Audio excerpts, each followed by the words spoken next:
안녕하세요. 도기환입니다. 자, 이번 주 그 방송이 이제 첫 방송인데요. 요거는 그 크리스마스 날 오전에 전해드리게 되었습니다. 크리스마스 날이 옛날에 저 기억에는 보면은 눈도 좀 오고 아침마다 그 뭡니까? 산타크로스 할아버지 나오는 그런 그 만화 영화 같은 거를 좀 많이 했었던 것 같아요. 근데 요즘에는 나이가 들면 들수록 그런 것들이 이제 없어지는 것 같죠. 눈이 왔으면 좋겠지만 눈이 오면 결국은 차를 모으는 사람들한테는 피곤한 일이죠. 저도 그래서 언제부턴가는 눈이 굉장히 싫더라고요. 언제까지는 눈이 굉장히 좋았을 때가 있었는데 그때부터는 뭐 감정이 메말랐는지 어떤 이유인지 몰라도 눈이 좀 싫어지기도 했습니다. 저랑 이제 같이 공감하시는 분들도 여러 분 계실 거예요. 오늘은요, 사실은 이제 19일경쯤에 도착한 이메일인데, 제가 이제 여태 이렇게 못 해드리다가 오늘 답변을 드리려고 준비했습니다. 한번 읽어 드릴게요. 저는 울산에서 생활하고 있습니다. 나이는, 이제 40 다 되셨고요. 10년 전 경매 공부를 하다가 세월에 묻혀 경매도 잊어버렸습니다. 29대 이제 공부를 하셨나 보네요. 지금 제 모습을 뒤돌아보니 남은 거라고는 후회밖에 없습니다. 그러던 중 우연찮게 선생님 팟빵을 듣게 되었습니다. 일주일 정도 들었는데 선생님 말씀에 복받쳐 뭔가를 해야 하겠다는 각오를 하게 되었습니다. 하루하루 선생님 팟빵을 듣는 게 너무 재밌고요. 지금 반 정도 들었습니다. 앞으로 더 열심히 듣겠습니다. 이제 궁금한 부분을 몇 자 적어보겠습니다. 1번 대항력이 있는 임차인이 임차 금액을 알려주지 않을 때는 어떤 방법이 있는지 알고 싶습니다. 이렇게 물어보셨거든요. 우선 대항력이 있는 임차인이다라고 하는 것은 대항력이 있다라는 것은 그 말소 기준 권리보다 선순위로 전입을 했을 때 대항력이 있다 이렇게 얘기하는 것이죠. 그러면 전입을 한 모든 사람이 임차인인가라고 보면은, 집주인에게 돈을 준 놈만 임차인이 되는 것이죠. 그러니까 대항력 있는 임차인이라는 것은, 선순위로 전입했고, 집주인과 정상적으로 임대차 계약을 한 사람, 요렇게 정할 수밖에 없는 거죠. 통상은 이런 분들이라면, 여러분들이라면은, 먼저 전입했고, 돈도 정상적으로 준 임차인이라면, 통상은 경매 배당 요구 종기까지 배당 요구를 잘 하게 됩니다. 사람들은 돈을 준다고 하면은 줄을 서죠. 그렇기 때문에 일반적으로는 다 돈을 받으려고 다 노력을 합니다. 그런데 통상 이제 문제가 되는 게 대항력이 있는 임차인처럼 보이는 사람이 배당 요구를 하지 않아서 임차 금액을 알 수 없는 경우들이 있더라 이거죠. 이제 그런 경우에 이제 많은 망설임들이 있는데요. 바로 딱 그 케이스예요. 임차 금액을 알려주지 않을 땐 어떻게 하느냐. 그 사람이 알려주지 않으면 알 수 있는 방법이 있을까요? 그죠? 그런 방법은 없습니다. 그러니까 결국은 달려가서 물어보는 수밖에 없죠. 제가 그 성공 비법 책에서 그 강의도 했었죠. 약수빌라 건에 대해서 할 때. 선순위 대항력이 있는 임차인이었습니다. 그 사람이 임차인으로 보였던 사람이죠. 근데 실제로 이제 가보니까 살지 않았던 사람이었고 없던 사람이었다 이거죠. 바로 그래서 이제 바로 알게 되고 입찰을 했지만은 만약에 대항력 있는 임차인을 임차 금액을 모른 채 가짜라는 심증만 가지고 입찰을 하셨다가는 또 큰 코 다칠 수도 있겠죠. 제가 늘 강의를 할 때 했던 말이 뭐냐면 어정쩡한 심증만 가지고는 안 된다는 거죠.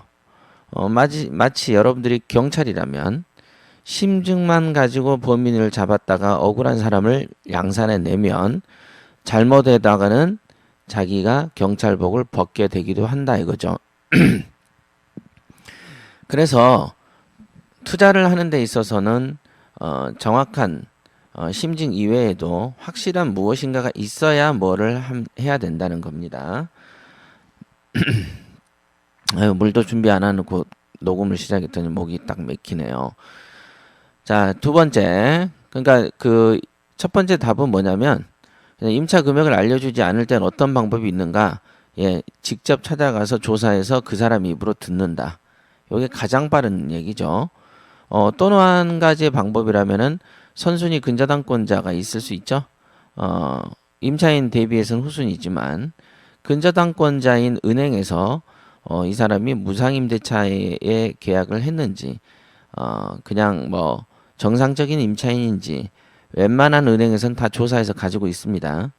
하지만은 물론 이제 오래된 대출이거나 조금 그 금융권의 수준이 좀 떨어진다고 하면, 그런 거 조사 안 하고 막 빌려주는 데도 있습니다. 그런 사람들 가끔 있어요. 하지만 통상적으로 최근에 대출이 이루어졌다거나 또는 금융권이 좀 크다 이러면 좀 적절한 그 절차를 거쳐서 이제 대출이 이루어지기 때문에 대항력 있는 임차인의 임차 금액을 확실히 알고 빌려주죠.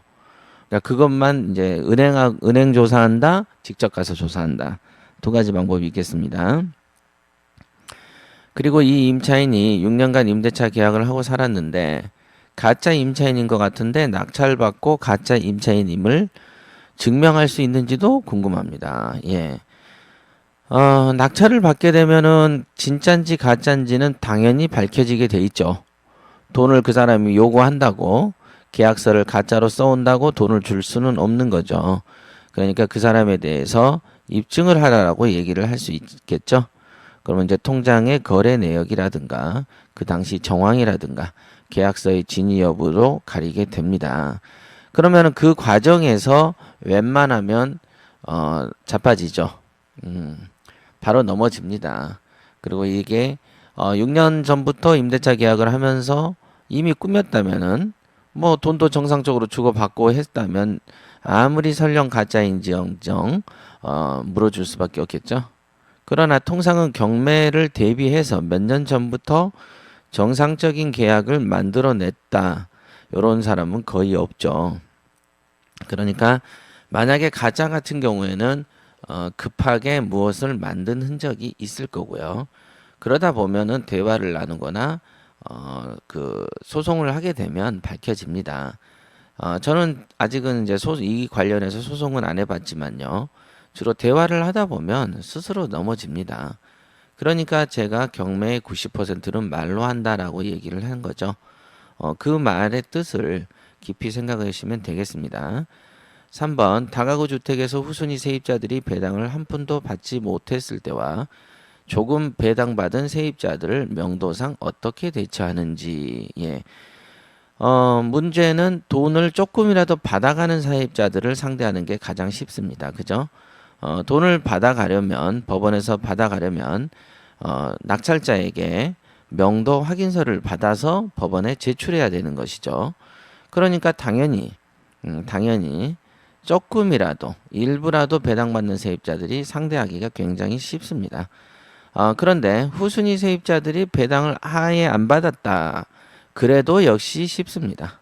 왜냐면은 배당을 받든 안 받든 이 사람들은 나는 이 집을 떠나야 되는 사람이구나 라는 것을 심정적으로 1년 전부터 받아들이고 있었던 겁니다. 다만 나갈 때 방식을 좀 더 체면도 좀 차리고 좀 더 이익도 좀 갖고 이러고 나가고 싶을 뿐인 거죠. 그러니 당연히 대화가 쉽습니다.